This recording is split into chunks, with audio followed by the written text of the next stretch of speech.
Hello and welcome to my channel. This is my first video, so thank you for clicking. Now enjoy these scary stories on the road, the endless road. It was supposed to be a simple trip. Daniel had driven this stretch of highway countless times on his way to visit his grandmother in a small town nestled deep in the countryside. The drive was long, about 5 hours from the city, but the route was straightforward, just one long highway cutting through miles of dense forest and fields. He had left his apartment later than planned, the sun already dipping low on the horizon by the time he merged onto the highway. The first hour was uneventful, the kind of monotonous driving that let his mind wander. Trees blurred into a green wall on either side, broken only by the occasional gas station or rest stop. The radio flickered in and out of static, and Daniel found himself settling into the quiet hum of the engine, his hands gripping the steering wheel loosely. But then, things started to change. It began subtly, a road sign that looked off too rusted and crooked for such a well-traveled highway. It pointed to a town he didn't recognize, Red Pines, just 30 miles ahead. He'd never heard of Red Pines before, but brushed it off as one of the many forgotten towns tucked away in the forest. The sun had fully set now, leaving only his headlights to slice through the growing darkness. As he passed the sign, something shifted. The air grew thicker, and the road, which had been smooth, suddenly felt rough beneath his tires. Daniel glanced at the dashboard. His fuel gauge, which had been nearly full, now hovered just above empty. That didn't make sense. He had filled the tank before leaving. A pit of unease began to form in his stomach, but he reassured himself it was nothing. Maybe the gauge was faulty. He could find a gas station soon enough. He continued driving, but the road seemed to stretch on endlessly, the forest growing darker and more menacing with each passing mile. His headlights reflected off trees that seemed to lean toward the road, their branches gnarled and twisted, like hands reaching out of the darkness. 30 minutes passed, then an hour. The road was empty, not a single car in sight. The only sound was the rhythmic thrum of his tires against the asphalt. Daniel tried to shake the growing tension gnawing at him, but it was impossible to ignore the unsettling feeling that something was wrong. Suddenly, he saw a flicker of movement in the rearview mirror. He squinted, unsure of what he'd just seen. There was nothing behind him but the empty road, yet he swore something had been there. A shadow? An animal? He checked the mirror again. This time there was no mistaking it. A car was following him. At first he was relieved, another human out on this desolate stretch of highway, but that feeling quickly dissipated. The car was gaining on him, its headlights flickering erratically as though they were shorting out. It looked old, rusted and covered in dirt, as if it hadn't been driven in years. Daniel pressed on the gas, but his car didn't seem to respond. His foot was to the floor, but the engine barely revved, as though something was holding it back. The old car behind him inched closer and closer, its headlights blinding in his rearview mirror. Panic set in. He tried to pull over, but the moment he did, the car veered in sync, blocking his way. It was deliberate. Whoever was behind the wheel was toying with him. He swerved back onto the road, heart pounding, sweat beading on his forehead. The headlights of the car behind flickered again, and this time they went out entirely. Now he was truly alone, or so it seemed. The darkness pressed in from all sides, suffocating him, as if the forest itself was closing in. Then he saw the sign for Red Pines again. But hadn't he passed that miles ago? His grip on the steering wheel tightened as he realized the road was looping. No matter how far he drove, he kept ending up back at the same spot. There was no escape. Suddenly, his car lurched violently to one side, the steering wheel jerking in his hands. He slammed on the brakes, but the car continued to slide, skidding to a halt in the middle of a road. His heart raced as the car sputtered and died, the dashboard lights flickering before plunging him into complete darkness. Silence. Daniel sat there for a moment, gripping the wheel, trying to make sense of what had just happened. His mind raced, thoughts tumbling over each other. And then, in the oppressive stillness, he heard it. A faint tapping. It was slow and deliberate, like someone was knocking on glass. His breath caught in his throat. The tapping grew louder, moving from the rear window to the side door. He didn't want to turn, didn't want to see what was out there in the dark, but he couldn't help himself. His head swiveled toward the window. A face stared back at him. It was pale, almost translucent, with hollow black eyes that seemed to swallow the light. Its mouth was stretched into a grotesque grin, the skin pulled tight over sharp, jagged teeth, the face pressed against the glass, smearing it with some dark, oily substance. Daniel screamed, fumbling for the keys, but they wouldn't turn. The car wouldn't start. He was trapped. The thing outside continued tapping, faster now, more insistent. The sound filled his ears, drowning out his panicked thoughts. And then, without warning, it stopped. The face vanished, leaving only the foggy outline of where it had been. Daniel didn't move. He was frozen, his breath shallow, eyes darting around the dark road. Had it left? His question was answered when the passenger door clicked open. He didn't remember locking it, but now it swung wide, creaking in the silence. A cold gust of wind blew in, carrying with it the stench of decay. Daniel's skin prickled as he stared at the open door, waiting for anything to emerge from the darkness. Then, from the shadows, he saw it. A hand, pale and bony, gripping the edge of the seat, pulling itself inside. Before Daniel could react, the thing crawled into the car, filling the passenger seat. Its head turned slowly toward him, that same twisted grin on its face. Daniel tried to scream, but no sound came out. The last thing he saw before the world went black was the thing's hollow eyes staring into his soul. When authorities found the car days later, it was abandoned on the side of the road. There was no sign of Daniel. No one ever found red pines, and no record of it existed. The road had swallowed him whole, just like it had many others before. The road, they say, never ends. The vanishing route.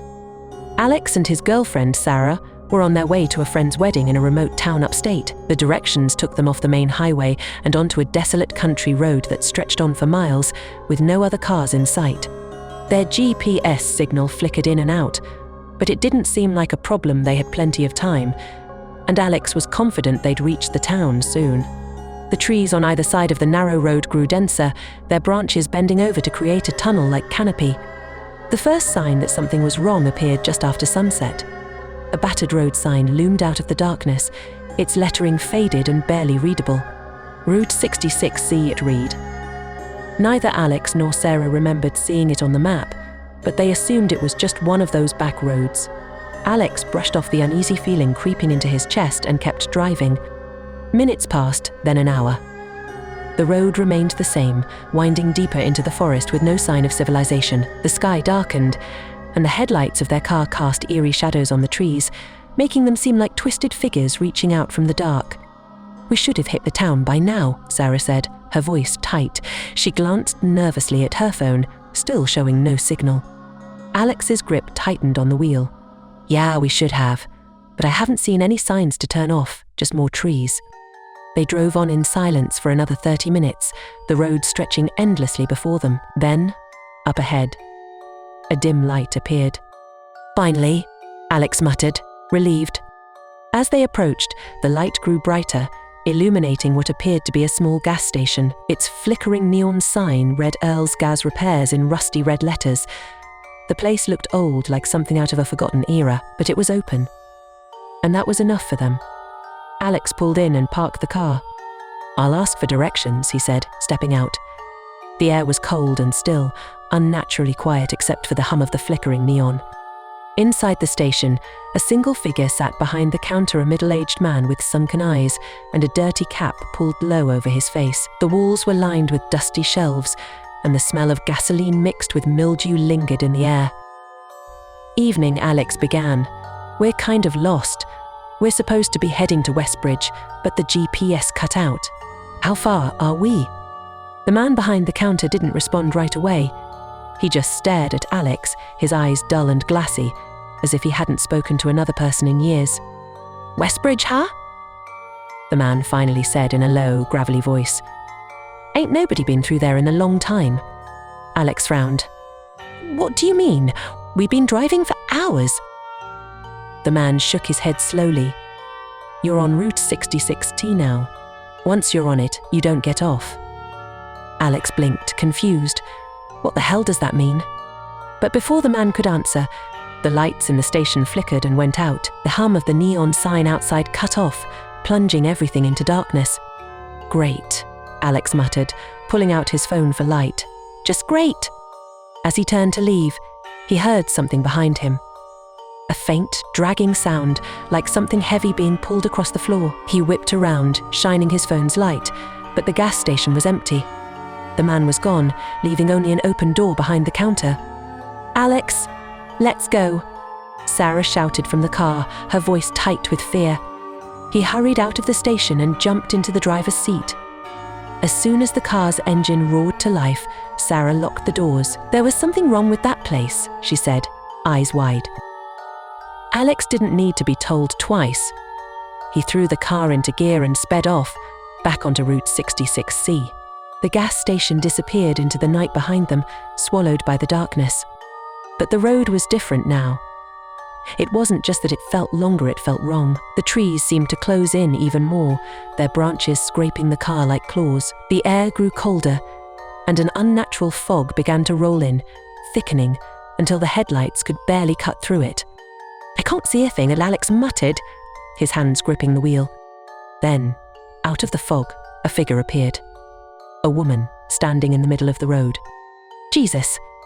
Alex swerved to avoid her, barely missing her as the car skidded to a halt. "Did you see that?" Sarah was trembling, staring out the window.